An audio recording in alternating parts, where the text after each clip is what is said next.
Assalamualaikum warahmatullahi wabarakatuh. Okey, baiklah. Hari ini saya akan mengajar Bahasa Melayu karangan Kertas 1 tingkatan 5. Baiklah, sebelum kita mula belajar, jom sama-sama kita berdoa semoga dipermudahkan urusan kita menuntut ilmu. Baiklah, standard kandungan 3.4 iaitu menulis untuk menghasilkan sesuatu penulisan secara terancang. Manakala standard pembelajaran SP yang kedua iaitu 3.4.1 menulis kerangka karangan dengan menyusun dan menganalisis isi penting secara terancang. Objektif pembelajaran kita iaitu membina kerangka karangan dengan menyusun, menghuraikan keadaan, masalah, persoalan berkaitan dengan tema bahan mengikut asas tertentu yang ditetapkan. Okey, kriteria kejayaan kita ialah kita dapat membina 1. Kerangka pendahuluan serta 2. Kerangka isi dengan menyusun dan menghuraikan keadaan, masalah, persoalan, tema, bahan dengan asas yang tertentu.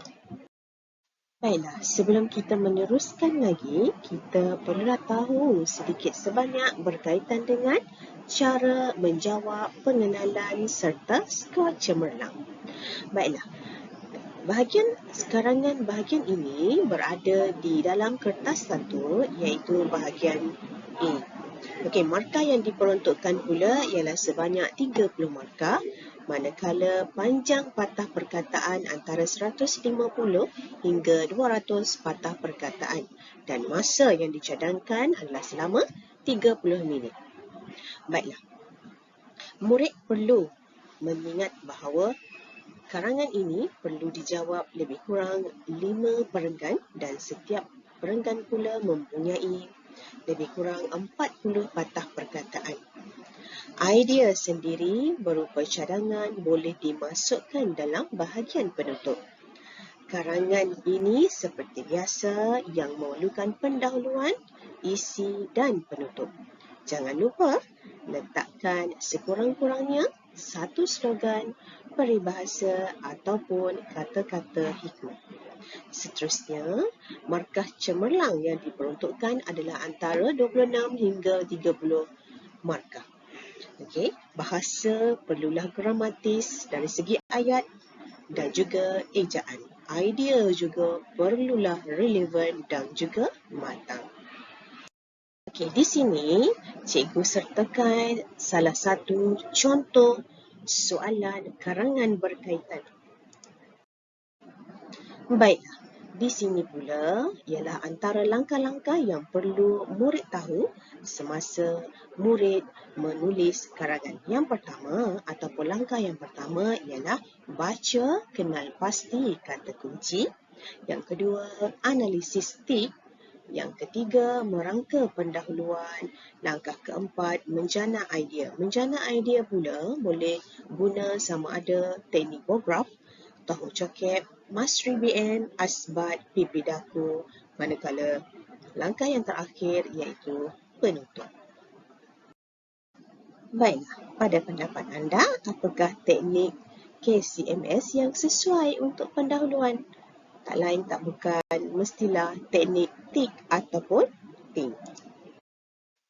Baiklah, di sini cikgu sertakan proses mengarang menggunakan teknik kit celik mengarang selangor.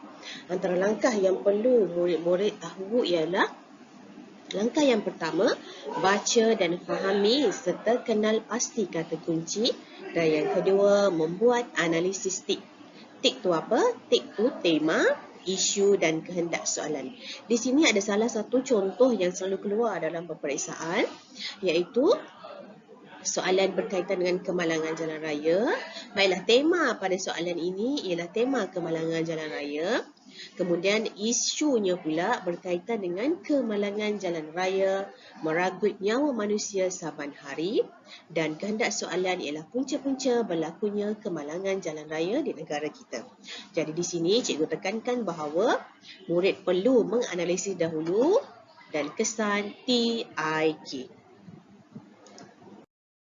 Baiklah, jom kita fokus kepada teknik KCMS yang sesuai untuk perenggan isi.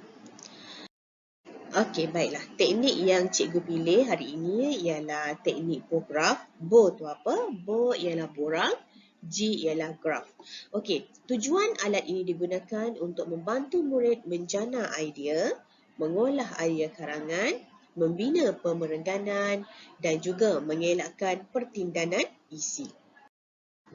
Okey, seterusnya di sini cikgu sertakan salah satu daripada contoh perenggan isi. Okey, ada perenggan isi satu, kemudian isi utama yang kita cari. Okey, yang kedua ada huraian, yang ketiga ada contoh dan yang keempat ada kesimpulan. Okey, kesimpulannya dengan kemudahan pengangkutan yang disediakan ini akan memberi daya tarikan kepada pengunjung untuk melancong ke Malaysia. Baiklah, anda boleh ingat semula apa yang telah dipelajari pada hari ini? Cikgu harap kamu ingat semula iaitu tik dan juga beberapa teknik. Teknik yang kita fokus untuk perenggan isi ialah teknik Bo-graph. Baiklah, izinkan cikgu membaca dua rangkap pantun. Okey, buah cempedak di luar pagar, ambil galah tolong tunjukkan. Kita sama-sama belajar, jika salah berilah teguran. Jika ada sumber di ladang, boleh saya menumpang mandi. Jika ada umur yang panjang, terus nanti kita bertemu lagi. Wabillahi taufiq wa hidayah. Wassalamualaikum warahmatullahi wabarakatuh. Setakat itu sahaja tahniah untuk hari ini. Terima kasih kerana melibatkan diri dalam kelas pada pagi ini. Assalamualaikum.